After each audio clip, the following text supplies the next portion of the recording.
దళిత బంధు తెలంగాణ ప్రభుత్వం ప్రతిష్టాత్మకంగా చేపట్టిన పథకం.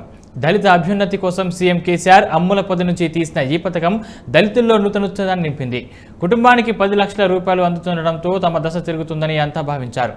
హుజురాబాద్ ఎన్నికల సమయంలో అమలు చేసిన ఈ పథకం రాష్ట్ర వ్యాప్తంగా విస్మరిస్తున్నారు. రాష్ట్ర బడ్జెట్లోనూ ప్రత్యేకంగా నిధులు కేటాయించారు.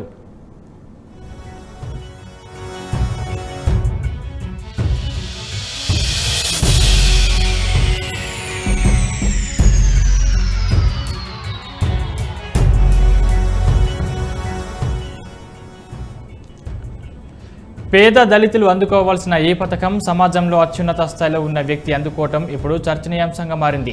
ఆ వ్యక్తి ఎవరో కాదు, స్వయానా ఎమ్మెల్యే తమ్ముడు. ఉమ్మడి వరంగల్ జిల్లా స్టేషన్ గన్పూర్ ఎమ్మెల్యే తాటికొండ రాజయ్య తమ్ముడు తాటికొండ సురేష్ కుమార్ దళిత బంధును అందుకోవటం హాట్ టాపిక్గా మారింది. నిరుపేద దళితులకు అందాల్సిన పథకం కాస్త వడ్డించేవాడు మనవాడైతే అన్నట్టుగా తయారైందని పొలిటికల్ సర్కిల్లో చర్చించుకుంటున్నారు.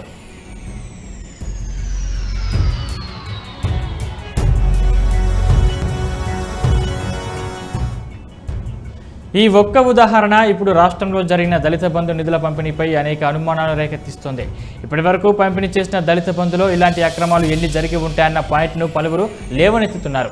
దళిత బంధు అమలు జరుగుతున్న తీరుపై అనుమానాలు వ్యక్తం చేస్తున్నారు. అయిన వాడికే పథకం అందుతోందన్న విమర్శలు వినిపిస్తున్నాయి.